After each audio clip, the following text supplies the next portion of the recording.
What is going on, beautiful people? Welcome to another episode of the Narcissists Code. I am your favorite self-aware narcissist, Mr. Lee Hammock, better known as Mental Healness, across all social media platforms. If this is your first time seeing my face or hear my lovely voice, I am a clinically diagnosed narcissist, and I use my platform on social media to raise awareness for NPD, get more people into therapy, and also validate the victims, survivors, and thrivers of said disorder, said toxic people, said toxic traits.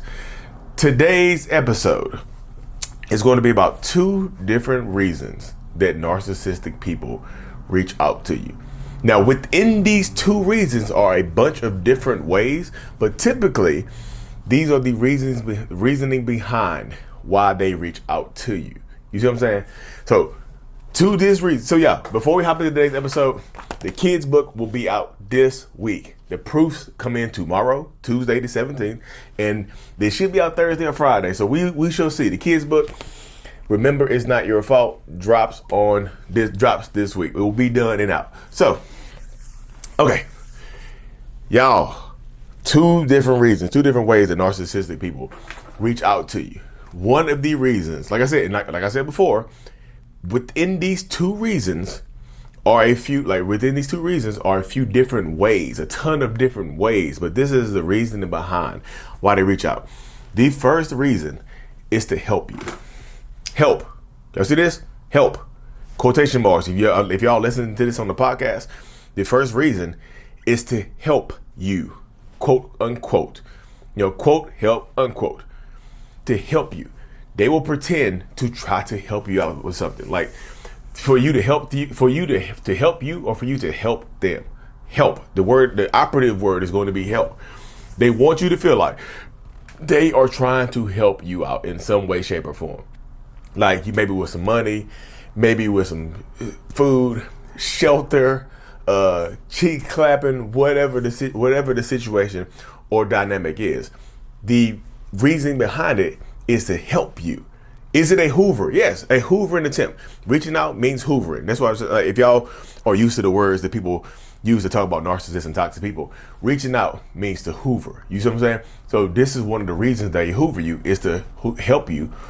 To help you, or say that they themselves need help. They'll reach out to you like, look, I know we aren't together. I know you decided to go your separate ways and whatnot, but I told you I will always be there for you. And this is me being there for you. So if you need anything, I'll always be here. And I hope it works both ways. I hope it's vice versa. Blah, blah, blah, boo, boo, boo, bee, bee, bee. They want to use that, the reasoning behind help. And helping plays on your empathy. This is being I guess the word people use is empath. This is where being an empath can hurt you right here, because the word help, or the reasoning help, plays on your empathy. If you're an empath, if you're a kind, caring person, they will absolutely 100% weaponize your empathy against you. I know people be bragging on how I'm a highly sensitive person. I have a lot of empathy. You keep bragging on that in front of a narcissistic person, and y'all been in a relationship for a long term, they will ruin your damn lives because of your empathy. You see what I'm saying? They will tear your life to pieces because of your empathy. They just will. They'll say that they need help. They'll send you a picture of a hospital. Look, this is one of the main ways that they'll do it, y'all. Well, under the help category. They will send you a picture of them in a hospital, or a hospital release form, or they'll post something on their story so one of your friends or your family members can see it. If you have them blocked, somebody else is going to see it and tell you about it. That's what they're hoping. The picture of a hospital bracelet, or them in the hospital, so just like, didn't really want to be here tonight, but had nowhere else to go. I need to be here. Blah blah blah. Boo boo boo. It's hard doing this stuff while you're alone. To prey on your empathy. Help. They say that they need help, and they feel like you need help. You see what I'm saying? Y'all don't let your empathy be weaponized against you. And y'all hear me constantly saying this because it's important. I know sometimes I sound like a broken record to some people, but it's important that you understand this, and it's important that you hear this. It's important that this does not go understated. Narcissistic people, toxic people will consistently weaponize your empathy against you. They just will, y'all. And if they, the guise of help, I need help praying, I need help getting back into school, I need help, whatever it is, they'll tell you that they need help with, or they'll offer you some help.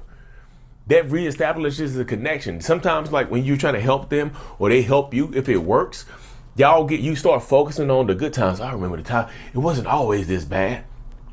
It used to be good. There were good times too. Of course, there were good times.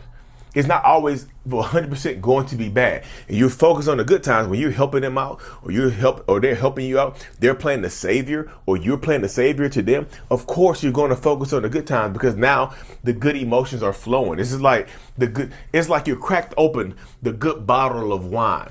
Except instead of wine, it's emotions. You cracked open the good emotional memories, a good bottle of wine.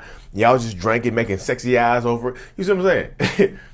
You cracked open the good stuff. So the good memories are going to flow. Of course they are. You see what I'm saying? This is the way it goes right there. That's part of the dynamic. That's part of the understanding. That's part of the paradigm of dealing with narcissistic people. Helping to help you or have you help them. You see what I'm saying? Watch out for that when you break up with them, when you decide to go no contact, when you decide to finally stand on your own 2 feet solidly, or stand on your own ground solidly, or just stand in your boundaries solidly and be done with this person. They're going to try to prey on your empathy. And guess what happens? If they reach out for help, a cry for help, if they do a cry for help or an offer to help and you refuse it, guess what? You never loved me. You never cared about me. It hurts when nobody ever there for you. I've been there for you, blah, blah, blah, boo, boo. Y'all, come on, God damn it, man. I don't think y'all understand how frustrating this stuff gets, man. I be wanting y'all to win more than y'all want yourselves to win sometimes, and it's extremely frustrating because I give people this fire advice. I tell people what's going to happen. They still don't goddamn listen, and they just ruin their lives. Yeah, and it sucks. I go to therapy. My therapist's like, you got to disconnect from that.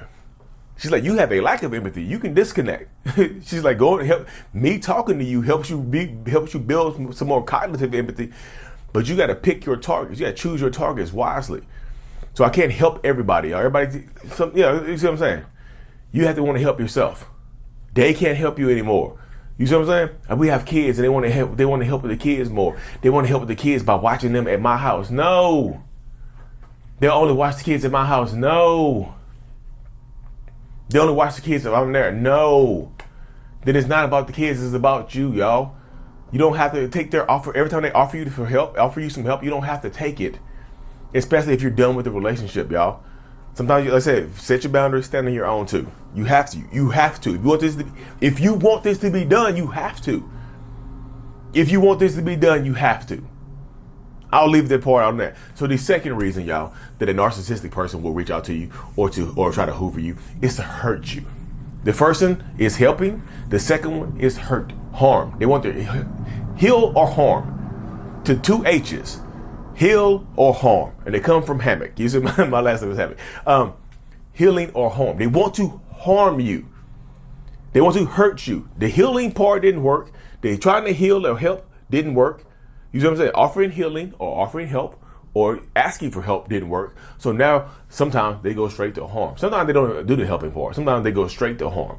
You broke up with me, you hurt me, or I broke up with you, and I want to make sure nobody else wants you. You're not in good shape anymore.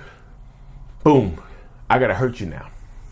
Now I gotta go for the pain. Now I have to go for the hurt. You see what I'm saying? Now they try to hurt you. Another reason a narcissist will try to hoover you is to just hurt you. Some of them try to suck you back into a relationship just to hurt you. Some of them try to suck you back into it just to harm you. Some of them try to suck you back into it just to destroy you. Yes, they want to cause you pain. Yes, some of them are absolutely sadistic. Yes, some of them want to see you in hurt. Some of them want to see you bawled over crying. Some of them want to see you have a big emotional reaction to them. Some of them do not care, y'all. Some of them want you to feel this pain. They want you to feel this hurt. They want you to feel it.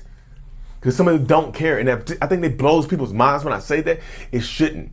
Some of them don't give a damn, y'all. They want to see you in pain because they feel like if you hurt me, I have to hurt you. And even if I left you, right? Even if that narcissistic person broke up with you, even if I broke up with you, it would hurt. Oh, my mic came off. Sorry, y'all. Give me 1 second. Okay. So even if I broke up with you, it would hurt me to see you with somebody else. So I need to hinder your moving on. Even if I'm with somebody else, it would hurt me to see you happy with someone else. So I have to hinder that. I have to hurt you. You see how toxic that is? You see how manipulative it is? It's future hurt. It's like, what's that movie, Tom Cruise, Minority Report? They are arresting you for future crimes. They're arresting you for crimes that you might commit. They're arresting you and hurting you. They are hurting you for stuff that you might do in the future, for something that might happen. So I have to keep you down so you do not come up. I have to bury you in this. I have to bury you so you don't grow into a beautiful flowering plant that I can no longer get any kind of nutrients from, that I can no longer pick the fruit of. I have to bury you. But this is what I'm about. This, y'all, they think they are burying you. This is what I'm about to do. This is one of the most powerful statements I've ever heard dealing with toxic relationships or anything in real life. They tried to bury me, but they didn't know that I was a seed. They thought they were burying you, but they actually planted you. And you do grow into that beautiful flowering plant. You do have beautiful fruit that somebody else gets to pick. They no longer have access to this flowering tree. And don't you dare, when you glow up after a toxic relationship, don't you fucking dare let them come back into your life and dig up the roots and ruin your tree. Don't you dare. I know somebody left me a comment the other day, lately, you be cussing too much. Yeah, I rarely be cussing in these videos. And when I start cussing, you know I'm serious. So don't you fucking dare let them come back into your life and destroy your relationship statuses, destroy your success, destroy your progress that you made after you got out of this toxicity. So they tried to bury you. They didn't know that you were a seed. I heard that and I was just like, so if they're reaching out to hurt you, whether they reach out to help you or offer help or ask for help or to hurt you, stand on your own to reject them. And make sure that you subscribe to my newsletter to get the actual release date of the book. I'm going to release my newsletter tomorrow. Tomorrow the new newsletter will be out, y'all. So thankful for every single one of y'all. Like and subscribe for more. And as always, Mental Healness is out. Peace. Thanks for making it to the end of my video, y'all. If you haven't already, check out joining the channel memberships for behind the scenes perks, priority responses to the comments, and a few other things. Link in the description of every single video I do. Thank you so much.